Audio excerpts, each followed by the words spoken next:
Kɔnu minadoto kota dakpilɛ wezɔlobɔ iwafiyɔ.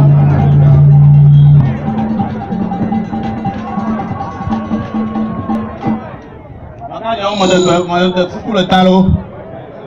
Anganya ọmọ de kuku le talo. Fafa na miediro. Fafa na masiamadi.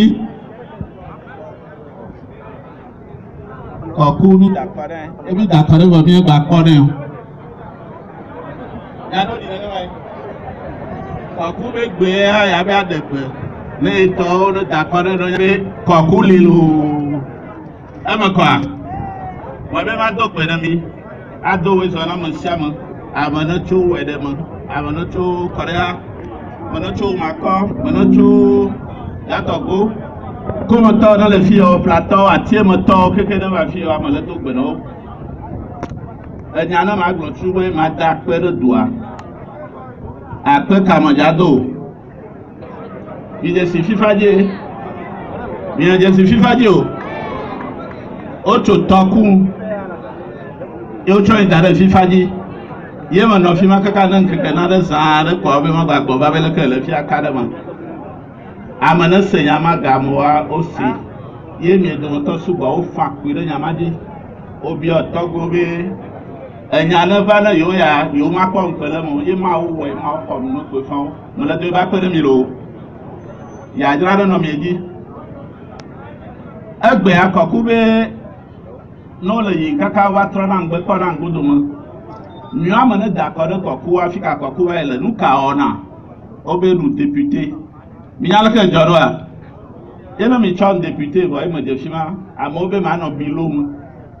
Miagbetɔ ka kume etɔ̃ 83 députés yemi nyina le assemblée mi sia fifia va tsɔ le mɔmɔ mo ne dzama nɔ bureau me menɔ et des droits de l'homme nu ka yi numɔ le yovo hle gbagba ese ɖe kpekpe nu awɔ le assemblée mi nya be ese be dɔwɔna le fi ma kɔku mietɔ le se ame ne wɔna se be dɔwɔ kɔku tsɔ ɖe nɔ.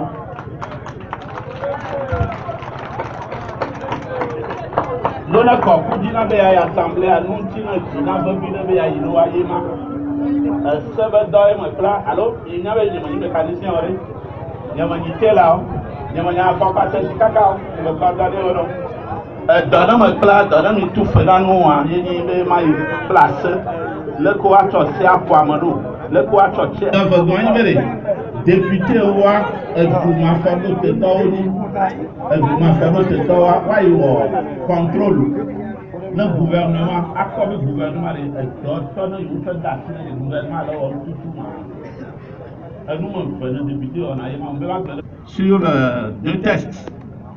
Le premier test est la constitution de la République que vous connaissez tous bien, la constitution de la République du Bénin. Le deuxième test c'est le règlement intérieur de l'Assemblée nationale.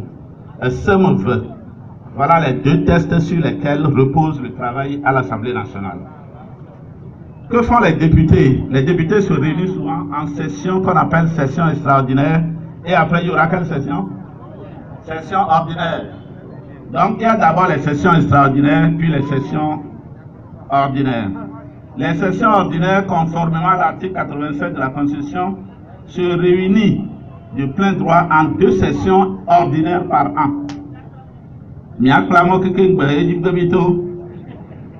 Deux sessions, la première session s'ouvre dans le cours de la première quinzaine du mois d'avril. La deuxième session s'ouvre dans le cours de la seconde quinzaine du mois d'octobre. Voilà donc pour les deux sessions ordinaires. Vous voulez savoir ce qui se fait pour les sessions extraordinaires? C'est ça, non?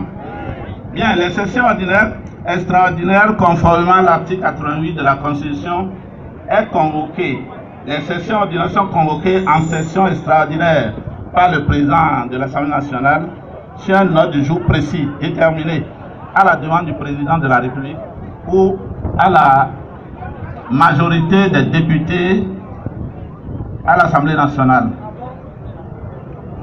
L'économie, on a donné l'Assemblée du point de vue des activités, l'Assemblée a le devoir constitutionnel de voter les lois et de contrôler l'action du gouvernement. J'en ai parlé tout à l'heure.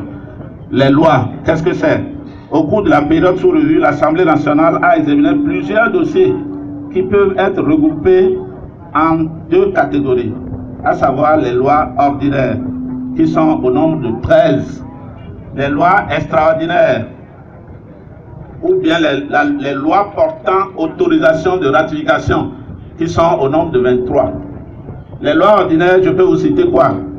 La loi portant travail d'intérêt général, la loi portant cadre juridique du partenariat public-privé, la loi portant...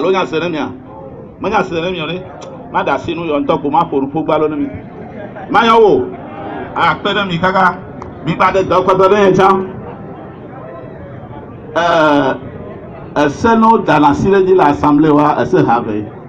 Seno l'imigrabe, se n'acclodoua. Vando l'imigrabe loi d'autorisation de ratification.